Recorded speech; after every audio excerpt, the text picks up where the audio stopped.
And I remember my mother and father telling us that we must learn the Bible no matter how difficult life became. And they would teach us from this book about God and about Jesus Christ and about his sacrifice for us. And as kids, we grew up with those conditions. And as you grow older, you begin to question, why are we poor? Because you begin to see other people's lifestyles. And I remember crying out to God one time at age 13. I said, if you exist, you got to explain this to me. It was at age 13 that my life was transformed. Because that night at 3 a.m. outside on the dirt ground, under the stars in the Bahamas, with tears running down my face, I asked God to explain to me why we were poor. His answer was simple. He says, because of your mind. That began a journey for me. I surrendered my life to God that night at age 13. I never went back. At age 14, I wrote on paper everything I wanted to be and to do. Today, I am doing those things. And something happened between sleeping on the floor and flying my own jet today. Now, what happened is I had a mental transformation.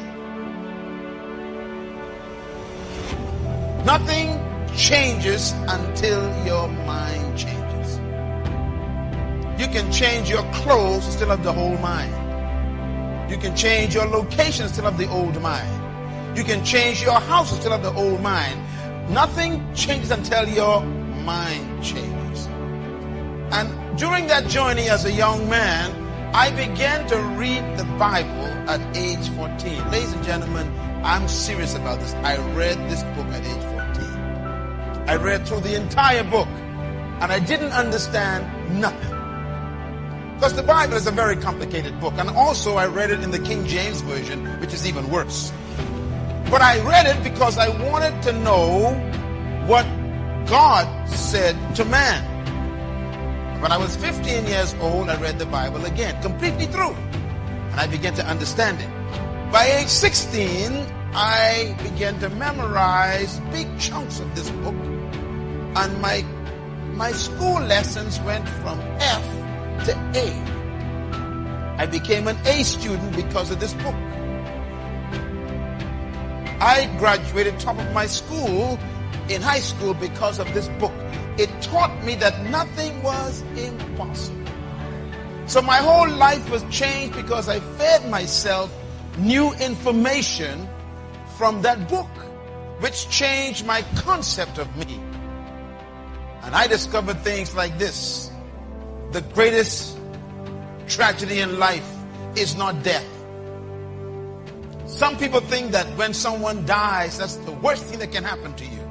That's not true.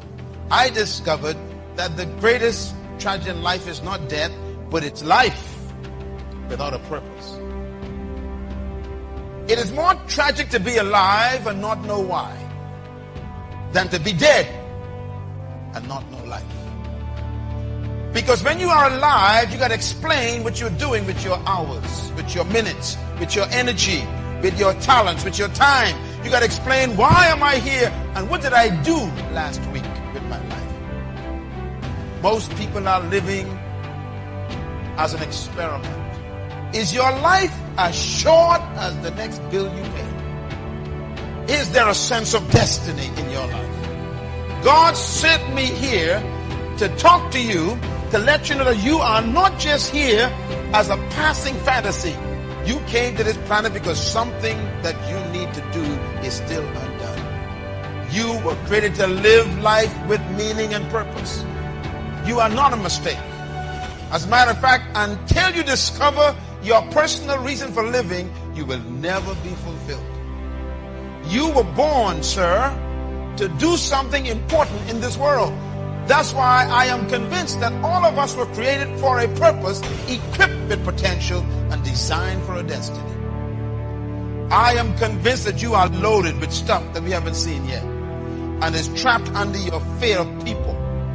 As a matter of fact, some of your greatest graveyards are your jobs. Nothing can bury you faster than a career that you're trapped in. You were born to do something that the world needs. And that's why until you discover your purpose, you can never maximize your potential.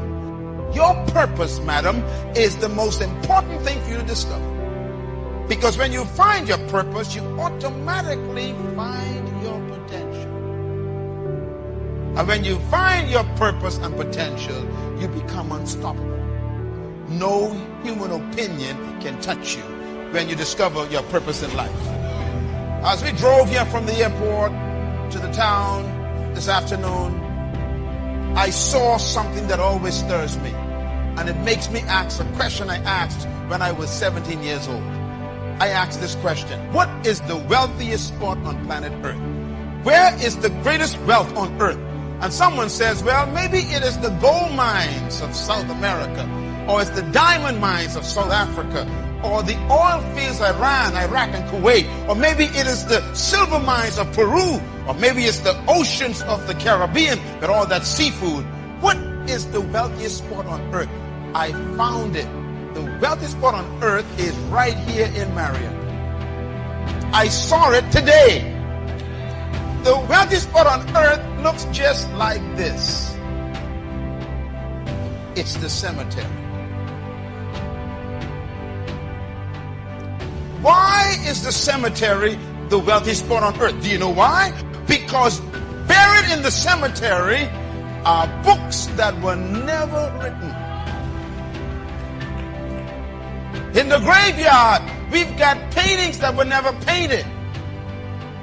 Buried in the cemetery right here in Marion is music that no one has ever heard, because people died with music in their minds. What a tragedy. The graveyard is filled with businesses that never open.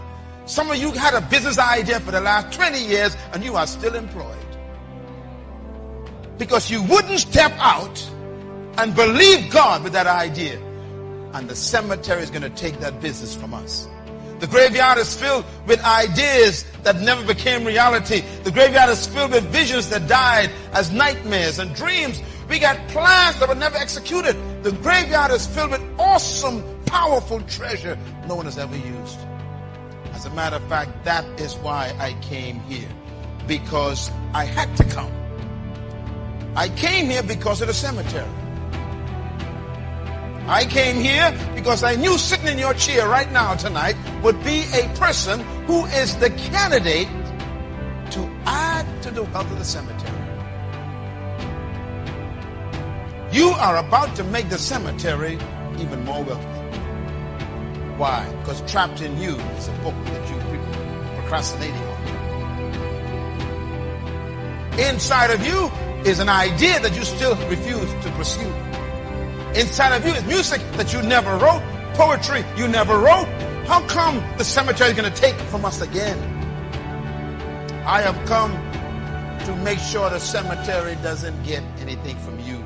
I really came here to Marion, South Carolina, to make sure that you die empty.